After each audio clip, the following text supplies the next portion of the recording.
Muchas gracias por la invitación junto al profesor Juan Antonio Cano a participar en este curso de verano. Muchas gracias a Epicteto Díaz, que fue quien sugirió mi nombre para participar. Muchas gracias a la Universidad de Valladolid y en especial al Campus Duques de Soria de esta ciudad por la organización, a la Dirección General Provincial de Educación, por la organización tan magnífica, tan estupenda de este curso. Ayer pudimos disfrutar de un acto memorable, es decir, que recordaremos en la memoria, que eso quiere decir memorable, ¿no? Y un magnífico concierto con la participación de la familia Marías y un no menos magnífico Ágape después, ¿no? Que esas cosas en Madrid cuesta mucho, no podemos atraer esos presupuestos para no tomarnos ni siquiera un pinchito, ¿no? Entonces se agradece mucho cuando uno sale fuera y le tratan tan bien, ¿no? Entonces, pues muy agradecido. Tengo que dar la bienvenida a todos, les agradezco que hayan estado aquí a primera hora, que no es fácil ya el segundo día, más los que han venido a las 9 de la mañana. Quiero darles una buena noticia, y es que se han ahorrado media hora de conferencia con lo de empezar a las 9:30, o sea, van a tener que soportarme media hora menos, ¿no? Cuando me nombraron académico por Córdoba, mi hija pequeña era entonces muy pequeña y quería venir la familia. Entonces le dijimos a mi hija, ¿quieres venir? Pero tienes que escuchar a papá. Y dice, ¿cuánto tiempo? Digo, pues unos 20 minutos. ¿20 minutos? O sea que bueno, si se han ahorrado media hora ya es bastante, ¿no? Ahí han estado con un clima estupendo y maravilloso. Bueno, vamos al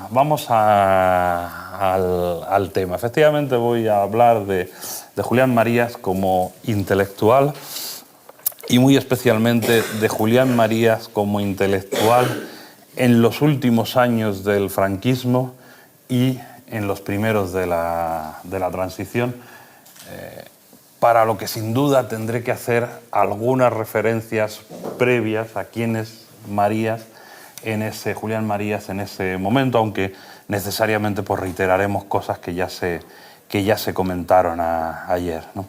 Querría empezar leyendo el artículo, muy cortito, que publiqué en El País, que me pidieron del diario El País, el 17 de junio de 2014, cuando se cumplía el centenario del nacimiento de Julián Marías, y que titulé precisamente Compromiso intelectual.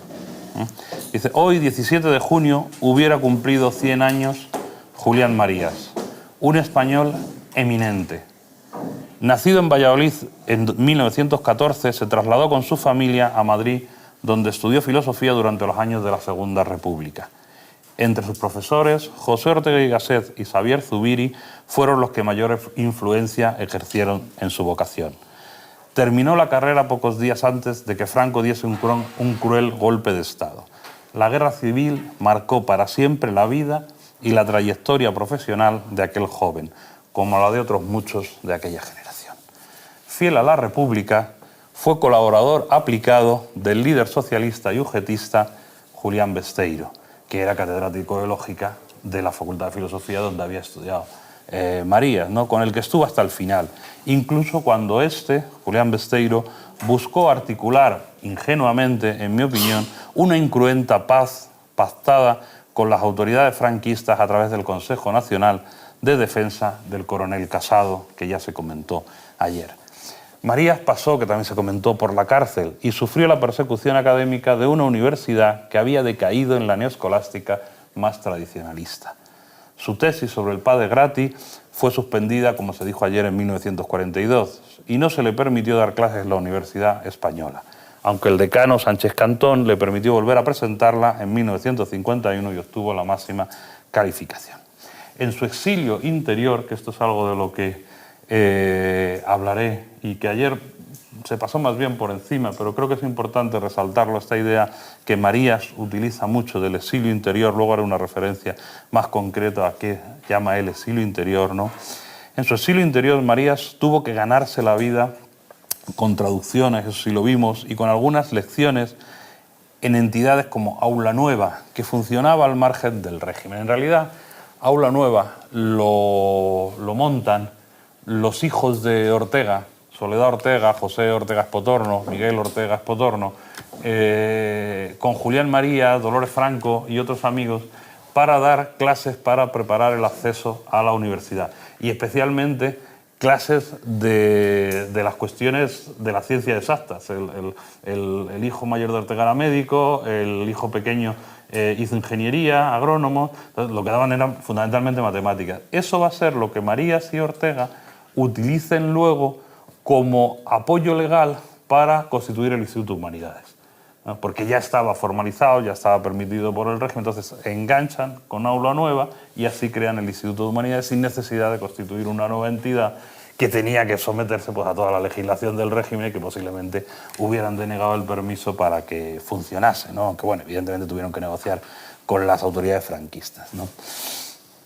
Con Ortega, como estoy diciendo, fundó en 1948 el Instituto de Humanidades, pero su maestro clausuró la iniciativa solo 2 cursos después, porque se dio cuenta de que las dificultades que encontraba en una España mucho más tibetanizada, ahora explico esta expresión, de lo que pensó que se podía hacer cuando se puso nuevamente su pie en ella en 1945. Tibetanizada es una expresión que utiliza Ortega en sus papeles sobre Velázquez y Goya para referirse a esa cerrazón de España hacia la modernidad. Estaba como el Tíbet, ¿no? Metida entre montañas, alejada de esa modernidad europea que había surgido en la época a partir de Galileo, un libro que estudia mucho Ortega, ¿no? En torno a Galileo. Y luego Descartes, etc. El éxito de algunos de los primeros libros de Marías, Historia de la Filosofía, 1941, e Introducción a la Filosofía, 1947, junto a su vinculación discipular a la figura de Ortega, lo convirtieron en una referencia internacional, lo que le permitió ir por todo el mundo dando cursos y conferencias. A partir de finales de los 50, su labor como intelectual fue intensa y eficaz en la prensa, que esto es lo que voy a tratar sobre todo, tanto por la crítica, no siempre velada al régimen, como por la construcción del ambiente intelectual y político de consenso que hizo posible la transición a la democracia. Esto va a ser uno de los principales esfuerzos de Marías como intelectual, ¿no? Crear un clima de consenso, ¿no? Que permitiese llegar a acuerdos, pactar, lo que no quiere decir que todo el mundo esté de acuerdo en todo, ¿no? Pero unos consensos básicos, ¿no? Sobre las cuestiones fundamentales, ¿no? En esa democracia, en los primeros años de la democracia, se acaba de recordar, fue senador real por llamada del rey Juan Carlos, ¿no? En esos años de la democracia también desempeñó un papel destacado como orientador de algunos de los principales debates, por ejemplo, y también me referiré a ello, la configuración territorial del Estado a partir de las ideas autonomistas de su maestro Ortega y Gasset, desde una perspectiva histórica de largo recorrido de España como nación. Algunas de sus obras, El método de las generaciones, 1940, el método histórico de las generaciones, 1949, La estructura social, 1955, y Antropología metafísica, la estructura empírica de la vida humana, 1970, marcaron el tono y el nivel de su filosofía, siempre sobre la base orteguiana, completada con miles de lecturas en los varios idiomas que se defendía bien como gran lector que fue toda su vida. Su catolicismo acendrado y una visión política conservadora, junto a su enfoque clásico de la filosofía, frente a la época donde el marxismo y la posmodernidad y la filosofía analítica triunfa, hicieron que buena parte de los miembros de las generaciones nacidas a la vida pública durante el franquismo y la transición se alejasen de su magisterio, al tiempo que llegaban los merecidos reconocimientos institucionales. Bueno, hasta aquí el artículo que le dediqué por petición del país en 2014, cuando se cumplía su centenario. Voy a destacar varios aspectos de esa figura de Ortega como intelectual. Hay que entenderlo sin duda, y es, como ha dicho la profesora Caballero, a lo que yo más me he dedicado, a Ortega y Gasset, a la figura. Esa labor de intelectual, María siempre la entiende en la estela de su maestro Ortega. Ahora veremos qué quiere decir eso de intelectual, ¿no? Para él había una necesidad, un compromiso, ¿no?, de ejercer de intelectual en la vida pública. ¿qué es el intelectual? ¿No? Se ha hablado siempre del intelectual contemporáneo a partir de la Affaire de Fou en la Francia de finales del siglo XIX, cuando condenan al capitán Dreyfus, que le acusan de ser espía de los alemanes, le condenan falsamente y le utilizan en cierta medida como chivo expiatorio por ser judío. Y pasa un tiempo en la cárcel, luego se revisa la condena.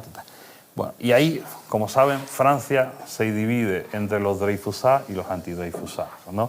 Los a favor de Dreyfus y los contra Dreyfus, ¿no? Y Émile Zola publica en La Aurora un famoso artículo, Yo acuso y acusar, ¿no? Donde denuncia que se está acusando falsamente a Dreyfus y que los intelectuales tienen que ponerse a defender esa causa justa.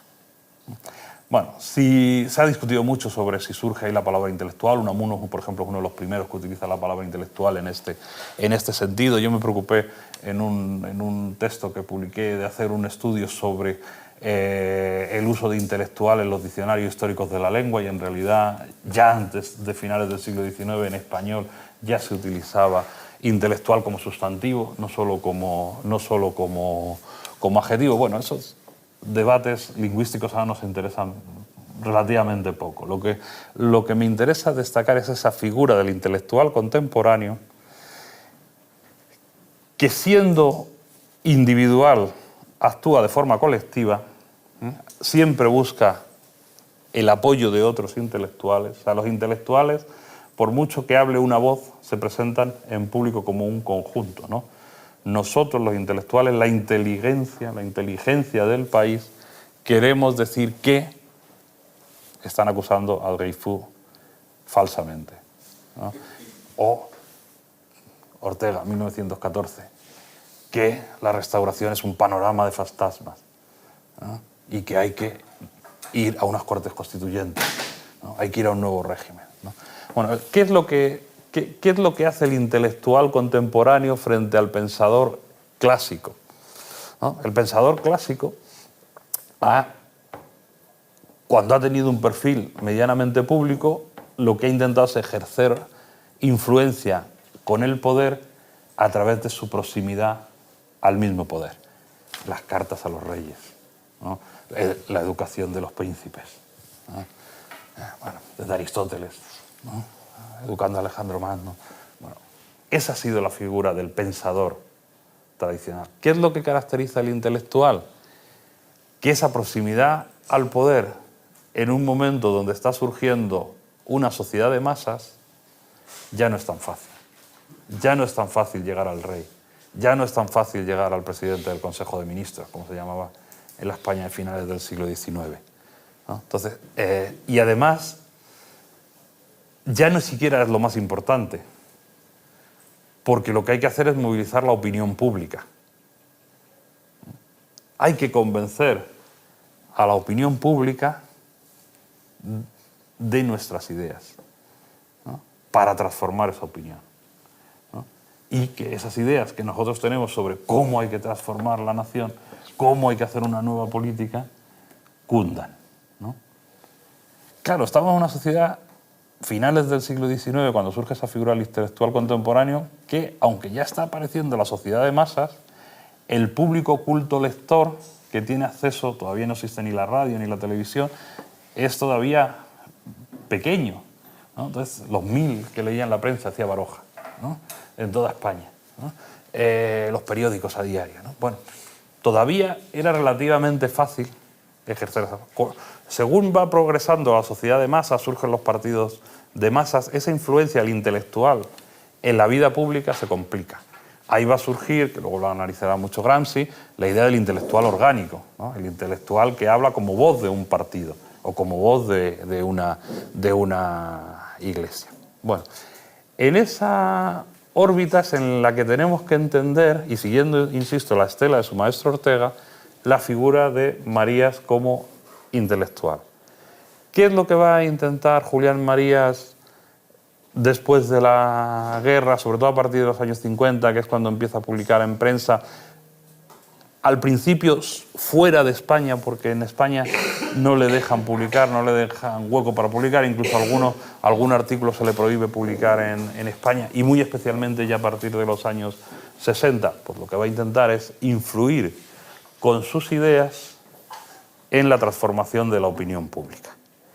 Y va a intentar principalmente, y ya adelanto la conclusión de la conferencia, va a intentar una España democrática. Una España democrática y liberal, que es la parte central de la conferencia, ¿no? Y veremos qué entiende Marías por liberalismo.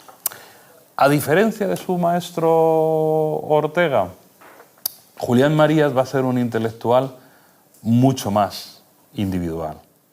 Ortega, aunque es una figura que por sí mismo moviliza, todo el mundo sabía que esos editoriales sin firma del Sol del año 18, del año 19, los escribía Ortega, o los escribían otros con el lenguaje de Ortega, con las ideas de Ortega, ¿no? Ya de su padre, de José Ortega Munillas, decía que podía derrumbar un gobierno con un editorial. Ortega tenía tal capacidad de movilización que al final agrupó mucha gente en su entorno. Primero la Liga de Educación Política Española, después la agrupación al servicio de la República, el propio diario El Sol, que actúa una especie de intelectual orgánico de esa España liberal, ¿no? La Revista de Occidente, en la que este año se cumplen 100 años, que también agrupa a mucha gente. Marías, por su propia circunstancia, por no poder estar en la universidad, por no tener una institución que lo acogiera, por no tener un periódico. Ortega tenía primero El Imparcial, le echan, ¿no? Bueno, otro día me invitan a dar una conferencia de Ortega, porque si no, el Sol, ¿no? Claro, Marías no tiene un periódico.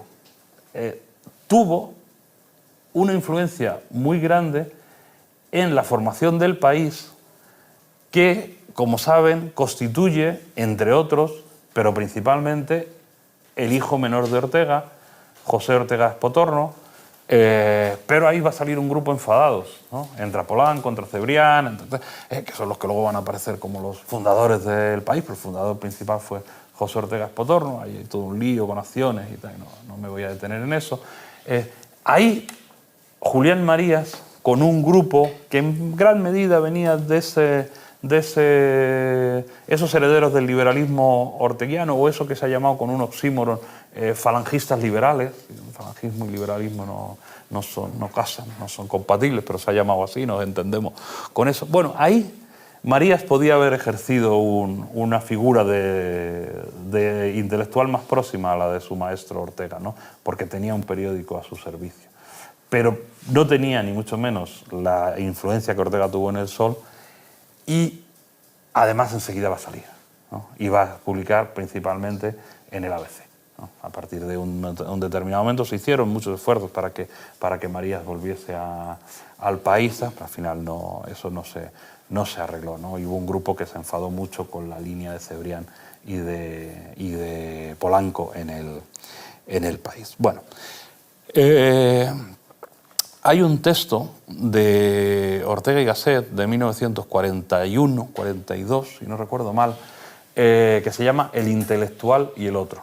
Está escrito en Argentina, un texto en un momento de profundo dolor. Ha acabado la guerra en España, está exiliado, está la guerra mundial, ¿no?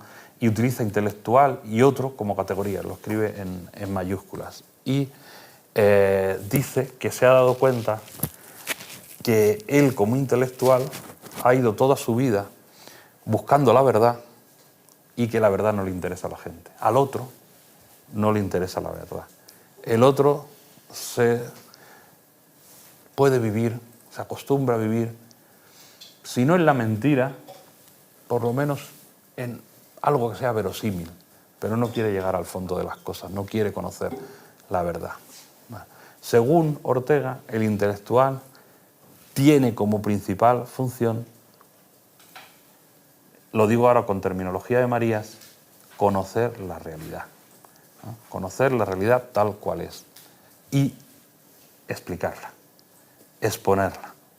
El intelectual, frente al pensador clásico, tiene una función pública.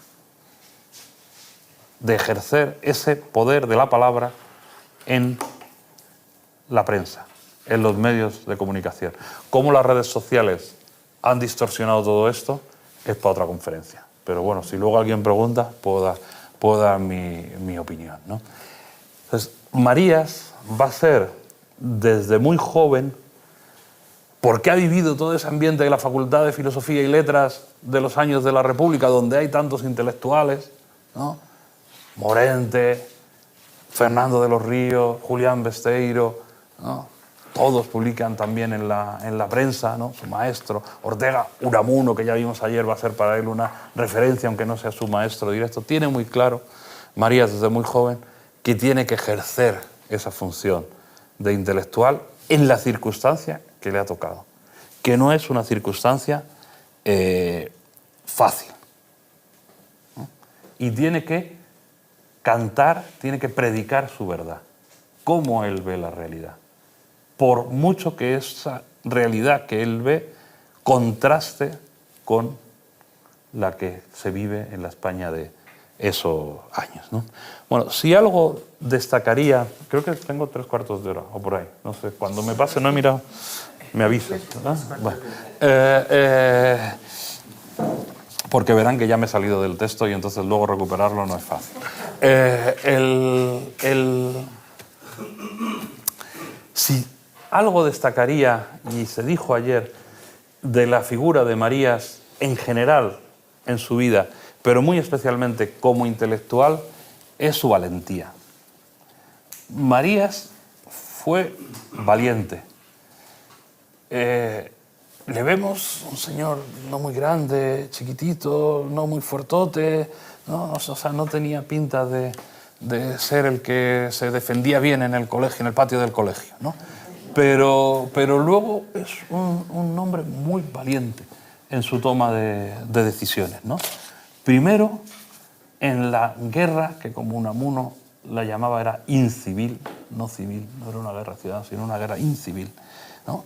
Cuando decide quedarse con la República, quedarse en el Madrid republicano y vincularse a su profesor Julián Besteiro y estar con él en esos momentos finales de la guerra tan complicados en que con el coronel Casado intentan una paz incruenta para entrar a las tropas a Madrid y que no se derrame más sangre. Después, en la inmediata posguerra, cuando no renuncia a sus principios, no se esconde, no renuncia a sus valores liberales y socialdemócratas en ese momento, luego veremos que en esto hay una evolución, y cuando en esa posguerra, esos primeros días posteriores a la entrada de las tropas franquistas, ¿no? Autollamados nacionales en Madrid, ¿no? Cuando es acusado, se dijo ayer los nombres de las personas que lo acusan y no merece la pena recordarlos, es acusado y va a la cárcel entre el 15 de mayo y agosto, no me acuerdo ahora, por aquí lo tengo apuntado la fecha, pasa unos días en la cárcel. Claro, nos podemos imaginar, sin hacer mucho esfuerzo, cómo eran esas cárceles del Madrid de posguerra. No debían diferenciarse mucho de las checas del Madrid republicano, donde habían matado a varios amigos, entre otros al hermano de Dolores Franco, ¿no? como ayer vimos, ¿no? Bueno, no parece que le torturasen, pero tampoco creo que le tratasen bien, por lo que él se dijo ayer en las memorias, pasa muy por encima de eso, no quiere denunciar a nadie, ¿no? Pero vivió esos meses con una profunda entereza. Antes de eso, había ido a visitar a la cárcel y le había mandado libros a su maestro Julián Besteiro. Eso ya era un hecho muy significativo. O sea, ir a visitar a Besteiro en esos momentos era correr un riesgo muy grande. O ir a visitar a Dolores Cebrián, la viuda de Besteiro, como hacía, ¿no? Y saben que Julián Besteiro es el único líder socialista de cierta importancia que se queda en el Madrid republicano cuando entran las tropas franquistas. Estaban en los bajos de lo que hoy son los nuevos ministerios y entran unas tropas y le dicen usted no ha aprendido el saludo de la Nueva España, ¿no? Dice no, y me temo que con los años que tengo no lo voy a aprender. Bueno, saben que muere en la cárcel de Carmona. No es ajusticiado, muere de enfermedad, pero porque, bueno, el maltrato y las condiciones de vida. Bueno, Marías fue valiente también, y ayer contábamos la anécdota, ¿no? Lo contábamos yo creo en una charla de café, de cuando le suspenden la tesis doctoral, se va a merendar, como hacía todos los miércoles con su mujer, porque bueno, esto en el fondo no es importante, aquí tenemos que seguir nuestra vida, esto es una cacicada, no vamos a darle importancia a la cacicada, no vamos a seguir con nuestra vida. Y fue muy valiente cuando desde los años 60 y durante toda la transición, con muchísimas críticas,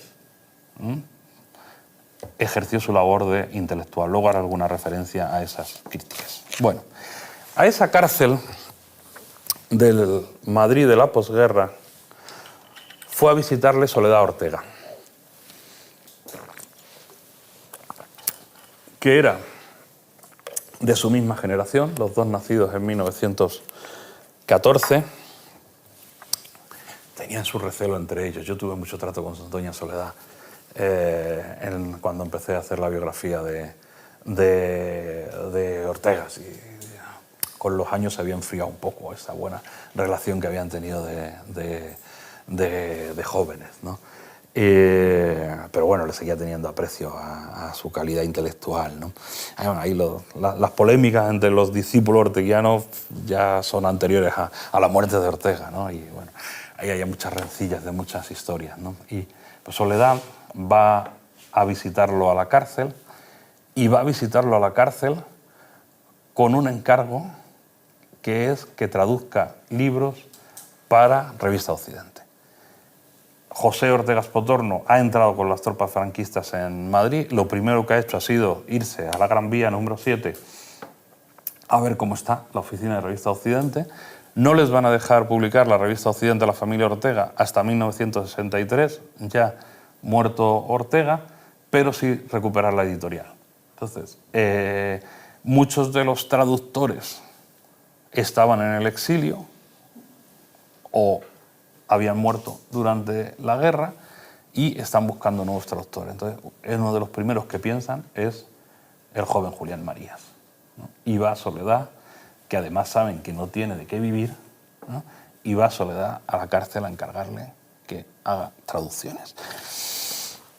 Esto lo sabemos por una carta de José Ortega Espotorno a su padre, que pudimos consultar gracias a la generosidad de los hijos de José Ortega Espotorno cuando en 2016 hicimos un libro coordinado por Mercedes Cabrera de homenaje a José Ortega Espotorno, ¿no? Y me ha pasado el dato Azucena López Cobo, que fue la que estudió la recuperación de Revista de Occidente, ¿no?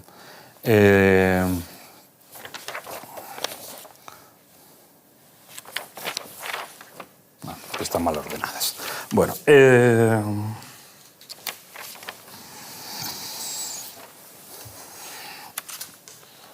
los primeros libros que Marías traduce son el de Max Scheler, de Lo eterno en el hombre, el de Hermann Koster-Hapsot, El dinero y el oro, y de ahí van a venir muchísimos más. Y también va a publicar en Revista de Occidente y luego en Alianza Editorial, que es otra creación de José Ortega Espotorno, que pierde por un conflicto con Revista Occidente precisamente, pierde las dos, va a publicar también sus primeros libros, Historia de la filosofía, con prólogo de Zubiri, al que luego se añadirá un inacabado epílogo de Ortega, Introducción a la filosofía, más tarde El método histórico de las generaciones, Antropología filosófica ya en Alianza, ¿no? Marías va a utilizar esos círculos de la familia Ortega y Gasset, tanto a nivel nacional como internacional, para ir construyendo esa figura suya de intelectual, porque además no puede ejercer docencia en la universidad, que hubiera sido su salida natural, ¿no? Si no hubiera estallado la guerra en el 36, pues al año siguiente, a los 2 años, Marías hubiera hecho su tesis doctoral, habría conseguido una plaza de ayudante en alguna de las cátedras, como María Zambrano lo era de la de Ortega antes de la guerra, y hubiera hecho una carrera académica normal. Bueno, tengo que confesarles que yo llegué a Marías después de haber leído a Ortega, lo cual en mi generación es relativamente frecuente. Creo que el otro día, Ernesto, me decías lo mismo, pero no en las anteriores. En las anteriores, cuando Ortega estaba muy mal visto en la universidad, muchos llegaron a Ortega a través de la lectura de Julián Marías, que no es que estuviera bien visto en la universidad, que lamentablemente tampoco, pero sí tenía una presencia pública, y sobre todo sus libros, Introducción a la Filosofía, Historia de la Filosofía, tenían una presencia muy activa en la sociedad, ¿no? Cuando yo empecé a preparar mi tesis doctoral, que fue, como he dicho antes, una biografía de Ortega y Gasset, pues me leí todo lo que Marías había escrito sobre su maestro.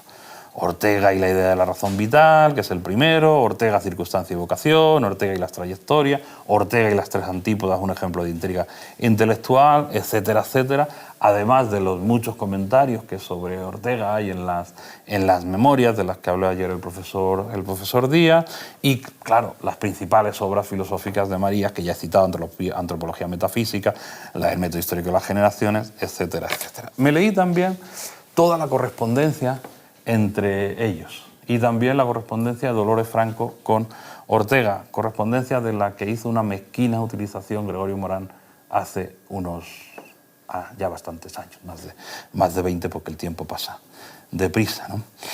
Que me trajo a mí ese libro algunos problemas, porque me prohibieron ver el archivo Ortega durante bastante tiempo y tuve que acabar mi tesis sin ver el archivo Ortega por los conflictos generosos en la Fundación Ortega, donde yo no estaba entonces. Bueno, Marías cometió con Ortega, tras la Guerra Civil, algunas impertinencias que se ven muy bien en ese epistolario, por celo de amistad y de discipulado. Sin duda, los tiempos de Ortega y de Marías eran muy distintos. Ortega era ya una figura internacionalmente consagrada, que quería ir con mucho cuidado en todo lo que hacía, en cada paso que daba, ese famoso silencio orteguiano, que no es tal silencio, o que no hay tanto silencio. Y en cambio, claro, Marías pues tenía que abrirse camino, ¿no? Tenía que hacer cosas, ¿no? Incluso para comer, ¿no? Entonces, Marías tenía un empeño enorme en que el Instituto de Humanidades funcionase, ¿no? Que se creasen cursos, y Ortega iba con mucho tiento, ¿no? Ortega no quería que se dijese que él había vuelto, que él estaba en España. Él quiso mantener su residencia oficial siempre en Lisboa, ¿no? No quiso que su residencia fuese formalmente en España. Y Marías, en una entrevista en que sale en prensa, dice que el principal filósofo que vive en España es Ortega, y Ortega se enfada con él, y bueno, eso tuvieron ahí con Zubiri también, ¿no? Eso se ve muy bien en la biografía que publicaron de Zubiri, ¿no? Tuvo también sus roces, ¿no? Dentro de esa amistad y de ese discipulado que había, ¿no?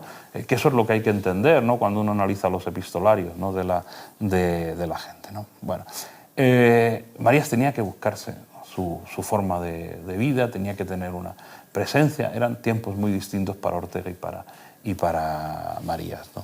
No era fácil vivir en ese exilio interior, ¿no? Alejado de las instituciones, un exilio que Marías definió como un exilio del Estado, son palabras textuales suyas, un exilio de la vida oficial, pero no de la sociedad española. Él nunca se sintió exiliado de la sociedad española, sino de la España oficial, por decirlo con el lenguaje de Ortega, ¿no?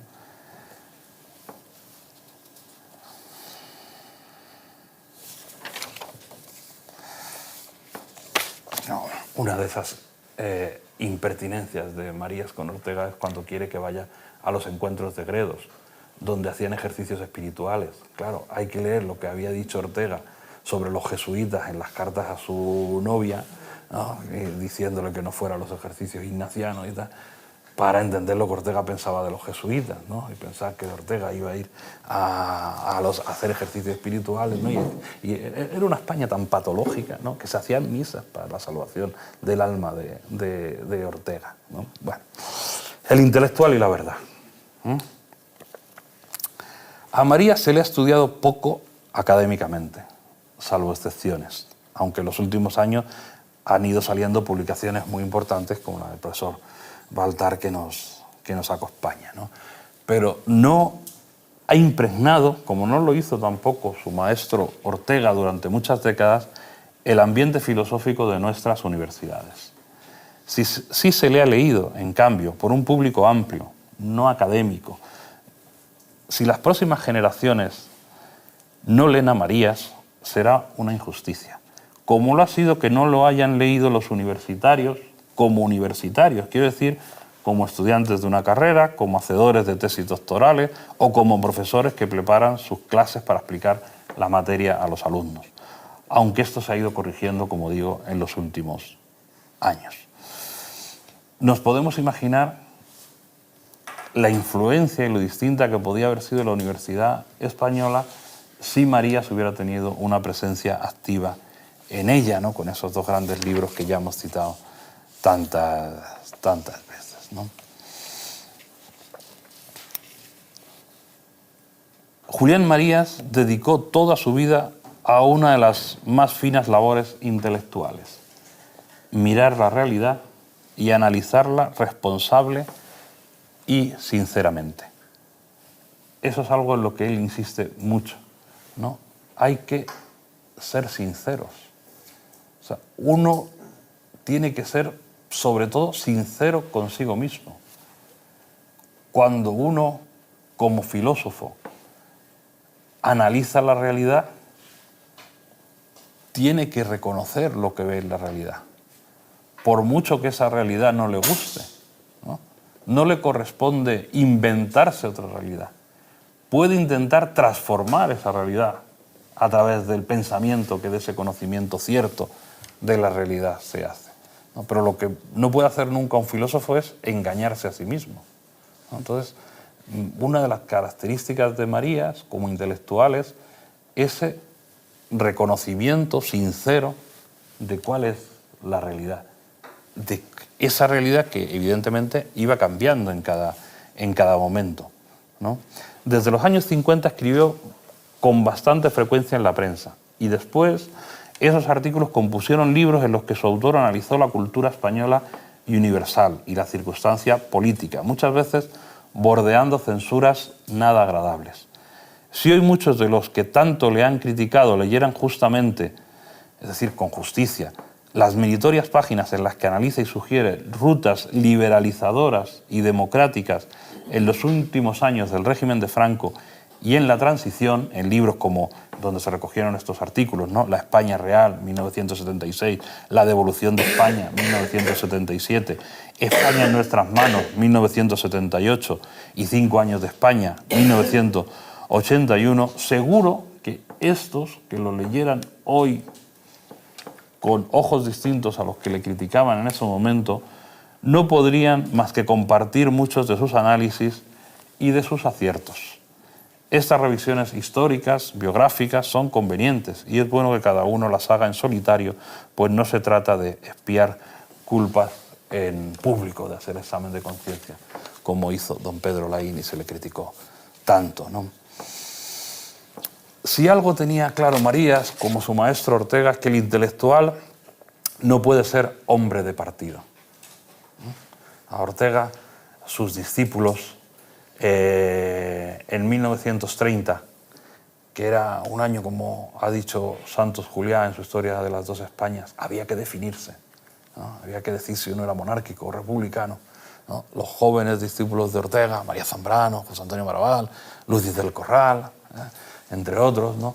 Le dicen: don José, defínase usted ya, diga usted, en el fondo, diga usted que es republicano, ¿no? Haga público que es republicano. Y don José no quería definirse. Y publicó en La Nación de Buenos Aires un artículo en el que decía que no había que ser hombre de partido, que el intelectual no tenía que ser hombre de partido, Unos meses después, en noviembre, saben que publicó su famoso artículo El error Berenguer, que acababa diciendo: españoles, vuestro Estado no existe, reconstruirlo de lenda es monarquía, destruir la monarquía. O sea, ya el paso a la república, ¿no? Pero porque ya le parecía que la situación era inviable, ¿no? Pero Ortega pensaba, y Marías con él, que el intelectual no podía ser hombre de partido, ¿no? El intelectual no podía estar dogmáticamente en una fe, ¿no? De ahí podíamos hacer un paralelo de, siendo Marías un cristiano, siempre fue muy crítico con la dogmática de la Iglesia, ¿no?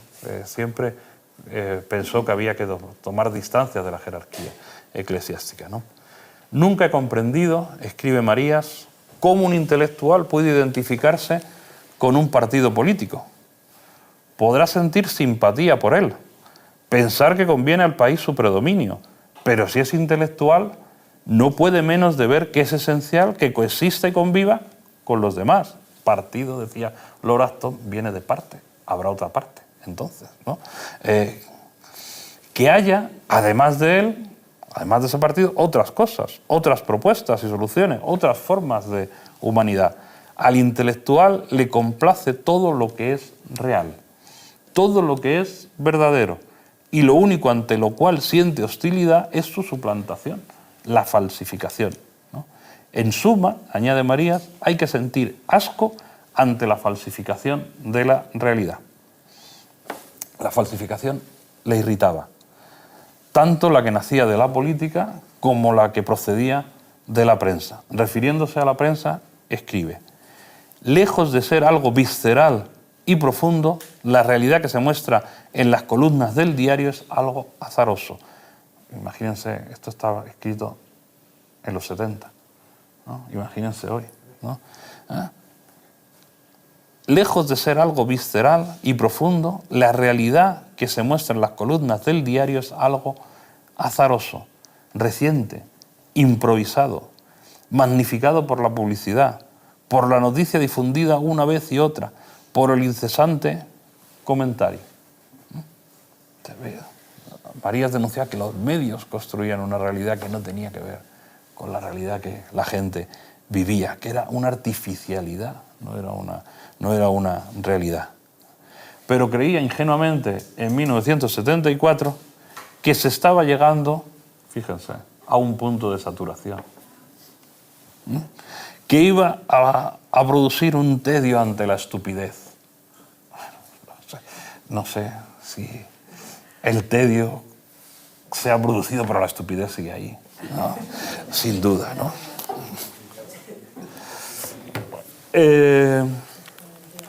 Pero creo que voy muy mal de tiempo. A ver, ¿cómo vamos? 10 minutitos. Sí, 10 minutitos. Bueno.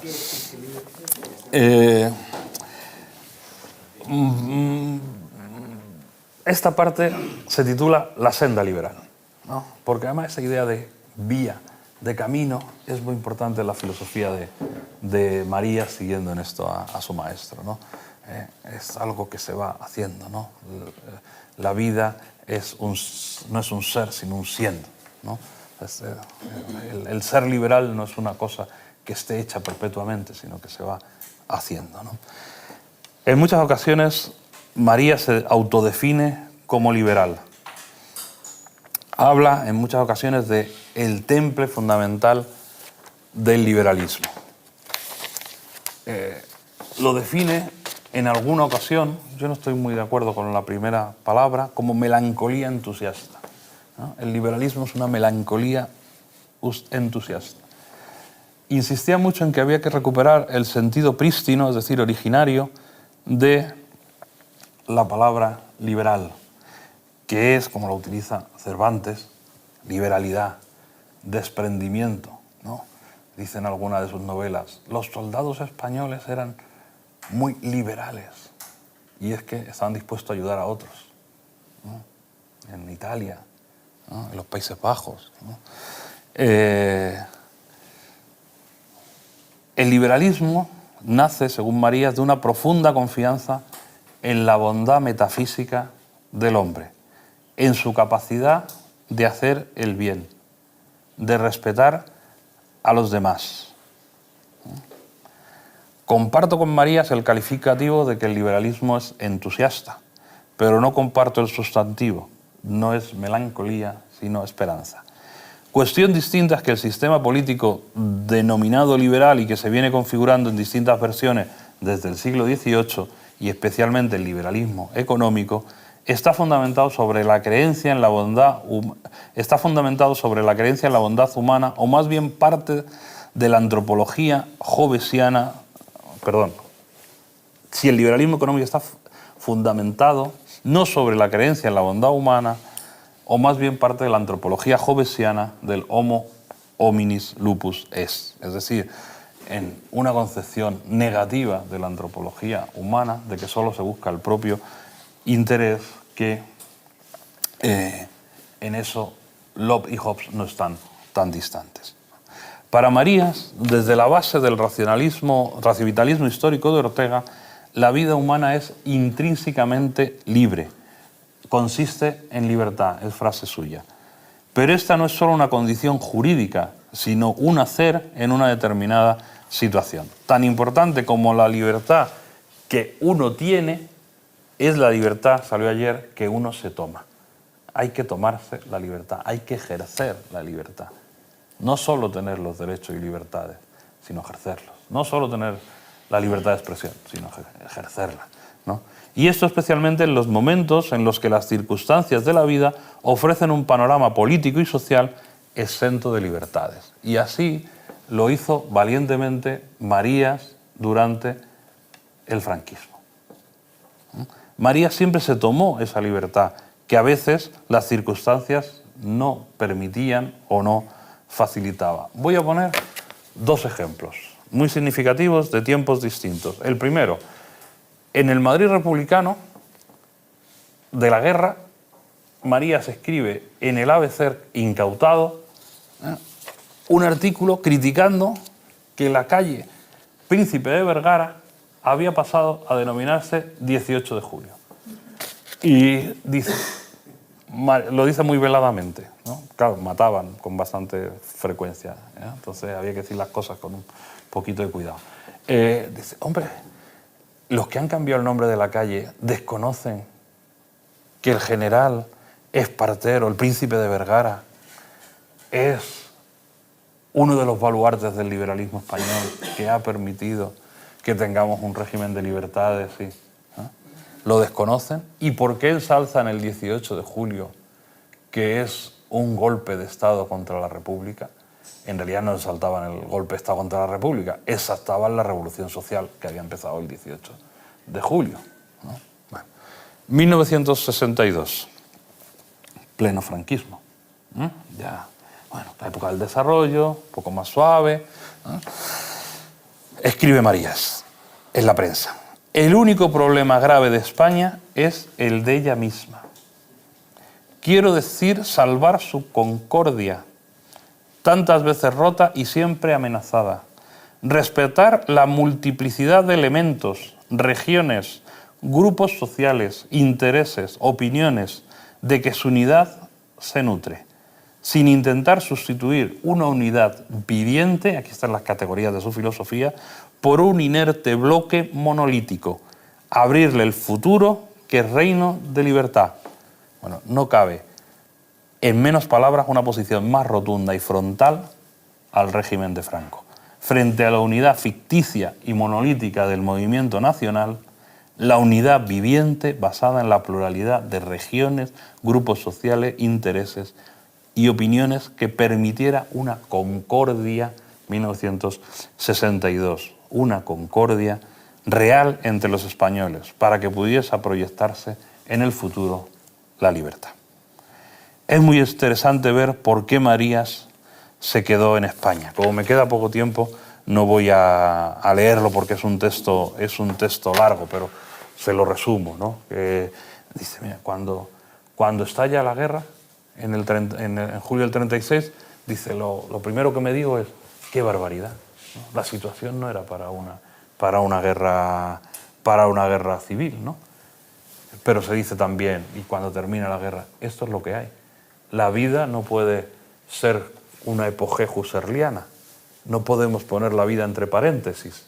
Nos ha tocado esta circunstancia y tenemos que vivir esta circunstancia. España sigue estando entre el Bidasoa y Gibraltar y decide quedarse, ¿no? Cita en esa remembranza, ¿no?, de su posición, cita a don Julián Besteiro, como ya hemos visto, y dice: España era nuestro destino irrenunciable, ¿no? Y por eso no se va. Bueno, a lo mejor podríamos utilizar aquí las categorías de María Zambrano, donde dice algo, estaban los exiliados, como ella, que estaba exiliada de todo, ¿no? Y fue prácticamente la última que vuelve del exilio, y los que no servían para el exilio, como le decía su maestro Ortega. Bueno, a lo mejor es que María no servía para el exilio exterior, ¿no? Pero es que es muy fuerte, ¿no?, tener que abandonar tu país, tu circunstancia, ¿no? Hoy todavía, lamentablemente, hay muchos exilios en el mundo, ¿no? Y si uno pues se junta con gente de Cuba o de Venezuela o de otros países, ¿no?, pues ve lo duro que es el exilio, ¿no? O sea, tomar esa decisión de romper completamente con tu circunstancia y tener que transterrarse, como decía el maestro de María José Gaos, pues es muy complicado, ¿no? Y dice también en este texto que estoy recordando, que es una carta abierta, que en 1941, cuando publica Historia de la Filosofía, su primer libro, ahí muestra su fidelidad a ciertos principios intelectuales a su maestro Ortega, lo cual no era una cosa fácil de hacer en ese momento. Dice: lo hice a sabiendas, con plena conciencia, y desde entonces me dediqué a organizar una modesta vida privada, cuyos dos principios se podrían resumir así: hacer y decir con frecuencia no. Qué importante para el intelectual decir no. No, ante determinadas circunstancias. Para María, una de las cuestiones esenciales del liberalismo es que sea posible una parcela de la vida privada donde nadie intervenga. Criticó muy firmemente los totalitarismos, ¿no?, y dijo: el único peligro verdadero que corre el liberalismo es que los liberales dejen de serlo, que renuncien a los principios. Veo siempre con mucho recelo el excesivo intervencionismo del Estado, ¿no? Fue consciente de la importancia de que hubiese un estado del bienestar, que se dedicasen recursos a lo que él llamaba miseria, y distingue, que es una distinción que yo no comparto mucho, entre miseria y pobreza. Dice que el Estado tiene que asegurar contra la miseria, pero no contra la pobreza. Bueno, yo ahí creo que el estado de bienestar es necesario y tiene que ir más allá de donde pensaba Marías, ¿no? El límite de la libertad para Marías es la libertad de los demás. La libertad es algo que se limita y se refrena, exige cierto compromiso con los otros, porque la libertad no puede pensarse en abstracto ni individualistamente, porque el hombre es un ser social, como nos enseñó Aristóteles. Vive en una circunstancia rodeadas del otro. Lo importante es el uso, el ejercicio de la libertad como el uso de la razón, ¿no? En un régimen político tiene que haber libertades políticas, tiene que haber derechos y libertades fundamentales. Eso Marías lo va a defender siempre, ¿no? Hay que garantizarlas todas, ¿no? Si ponemos en cuestión por otros principios cualquiera de esas libertades fundamentales del liberalismo, estamos poniendo en cuestión el sistema. Un régimen democrático liberal no puede poner en cuestión la libertad de expresión, o la libertad religiosa, o la libertad de conciencia, ¿no?, o el derecho a la vida, por un bien mayor.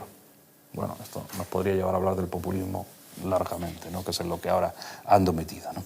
En estudiarlo, digo, no en promoverlo. La mejor garantía de la libertad humana para Marías es la democracia liberal. Leo un texto medianamente largo y estoy casi terminando. Yo creo, escribe en 1964, que la democracia es admirable si es democracia liberal, pero no si no lo es. Esto es una de las cosas que está poniendo en cuestión el populismo, de derecha y de izquierdas. El liberalismo consiste, aunque no exclusivamente, estoy citando a Marías, en la limitación del poder. Y por eso cabe un liberalismo no democrático. Y cabría en el extremo hasta un liberalismo autocrático, si el autócrata respetara los límites que él fijara. Esto es cuestionable. Más que el liberalismo sea limitación del poder, no quiere decir que éste sea poco, sino que tenga límites y definiciones. Estoy parafraseando, a veces leyendo, otra parafraseando. Que deje en franquía al individuo para hacer su propia vida personal. Si la democracia está unida al liberalismo y es democracia liberal, insiste Marías, ahora cito textualmente, me parece excelente, me parece la manera más humana que se ha inventado hasta ahora de gobernar a los pueblos. Y por eso no es extraño que todos los torpes y violentos que profesan oponerse ferozmente entre sí se pongan siempre de acuerdo para ir contra ella y destruirla, contra la democracia liberal. Pero si la democracia no es liberal, si no está hecha de acatamiento a la voluntad de las mayorías y de respeto a las minorías, si la democracia no se permite ese lujo supremo del Estado de alma liberal que consiste en dejar que los demás sean lo que son y permitirles serlo, luchando con ellos sin pretender aniquilarlos ni despojarlos de la parcela de razón que tienen, si la democracia no es eso, tampoco es libre, sino que significa otra manera de opresión. Hasta aquí Marías. Para Marías, la gran virtud de la democracia liberal es que sus decisiones son reversibles, es decir, que las elecciones podemos cambiar, ¿no? Cambiar de gobernante y luego cambiar otra vez, ¿no? Que esas decisiones son reversibles. El liberalismo de Marías fue especialmente activo en el declive del régimen de Franco y en los años de la transición. Desde la prensa intentó influir en el devenir de los acontecimientos porque le preocupaba que la despolitización de las mayorías españolas las llevase a no defender las libertades. Le preocupaba también la polarización política, ¿no? Fue muy crítico con el primer borrador constitucional porque no incluía el término nación española y en cambio sí incluía el término nacionalidades. Si esto alguien luego pregunta, podré opinar sobre ello, ¿no? Como ya se ha dicho, fue senador real, le llama el rey directamente para... Él se resiste un poco, pero al final acepta, el rey Juan Carlos, ¿no? Y ejerció una cierta influencia en ese desarrollo constitucional, sobre todo oponiéndose a ese primer borrador, ¿no? Para él, ese liberalismo, como ya hemos dicho, tenía que reflejar lo verdaderamente existente, tenía que corregir la parcialidad, ¿no? Tenía que, sobre todo, que fomentar la convivencia que permite el diálogo, la palabra, ese poco de aire estremecido que desde la madrugada confusa del Génesis tiene, como escribía Ortega, poder de creación. Ayer salía el carácter performativo del habla en una de las ponencias de por la tarde. Yo no quise intervenir, pero yo hablo mucho a mis alumnos de esto en los primeros días de clase y les pongo como ejemplo la palabra fuego. ¿No? Qué distinto decir fuego para pedir fuego para... Yo no fumo, pero para encenderse un cigarro, que decir fuego delante de un pelotón de fusilamiento, ¿no? Tiene un sentido bastante distinto, ¿no? Para Marías, España era un país con futuro. Negarle su realidad histórica, como se había hecho desde la leyenda negra, y cita en varias ocasiones en sus textos a Masson de Morvilliers, ¿no? Aquella famosa frase, ¿no? De qué ha hecho España, ¿no? Para la humanidad, ¿no? Dedicó muchos libros a España, o mejor dicho, a las Españas, porque Marías era consciente, ya prácticamente termino, de que sin América no se entendía España y que América tampoco podía entenderse sin España, ¿no? Cualquiera que haya estado en el Cuzco lo entiende perfectamente, porque es Trujillo, Salamanca sobre piedras incas, ¿no? Por eso insistió mucho en la condición transeuropea de la nación española desde el siglo XV. Bueno, esta idea de si hay nación española desde el XV podemos discutirla, como se ha hecho mucho. Mi compañero y maestro Álvarez Junco, pues uno de los que más ha dedicado a criticar esta idea, ¿no? No comparto muchas de las interpretaciones, y ahora ya acabo, ¿sí? No comparto muchas de las interpretaciones de María sobre la historia de España, pero me parece que en líneas generales acierta al buscar los hilos de continuidad que unen proyectivamente la romanización con la constitución de la nación moderna y la transformación de esta en la nación contemporánea. Ni a Nebrija, ni a Garcilaso, ni a Cervantes, ni al Quevedo de la España defendida, ni a Góngora, ni a Calderón, ni a Loyola, ni a Gracián, ni a Mayans, ni a Jovellanos, por citar solo unas cuantas cabezas ilustres, se les puede entender sin su referencia a una unidad cultural, no digo política. Es tema en el que no quiero ahondar, pero sí me atrevo a sugerir una cuestión por si pudiera abrir vías de investigación, ¿no? Marías tiene un libro que se llama La España posible en tiempos de Carlos III, y yo creo que es una de las bases para entender su comprensión sobre España, ¿no? Esas posibilidades abiertas que tenía la nación en el siglo XVIII. Si en los años de la cruel dictadura franquista María fue considerado un enemigo peligroso del régimen, a partir de la transición se le criticó por conservador, que lo era. Como dice Rafael Hidalgo en su libro Julián María, retrato de un filósofo enamorado, cito textualmente, algunas cosas no se le perdonaron, como su catolicismo consecuente y explícito, su patriotismo independiente, culto y mesurado, la simpatía que profesaba por los Estados Unidos, vinculada a su centrado sentido de la libertad, su liberalismo orteguiano, su veracidad y, sobre todo, no se le perdonó que no entrase en la componenda, en el juego del clientelismo político, incomodaba la limpieza de su trayectoria vital, por contraste con la de tantos que no hacían más que acomodarse al poder dominante, reinventándose una biografía personal que nunca tuvieron. Hasta aquí la cita de Hidalgo. Y su hijo, Álvaro Marías, escribió en el ABC el 4 de mayo de 1996. Cito textualmente, y con eso termino. Con qué santa paciencia, con qué elegancia ha sobrellevado Julián Marías, su padre, el pasar en 24 horas de ser considerado a menudo por los que habían cambiado de la camisa azul por la camisa roja, el brazo en alto por el puño cerrado, como un izquierdista peligroso, a ser tratado como un señor de derechas trasnochado, mientras él seguía imperturbable su faena adelante, sin enmendarse y sin mirarse la ropa como los buenos toreros. Bueno, yo creo que yo soy también taurino. Marías toreó bien la circunstancia que le tocó y es una figura que merece la pena que sigamos leyendo y que sigamos pensando sobre ella, y es sin duda pues una iniciativa maravillosa haber hecho un curso sobre él aquí en Soria. Muchas gracias. Muy bien. Gracias.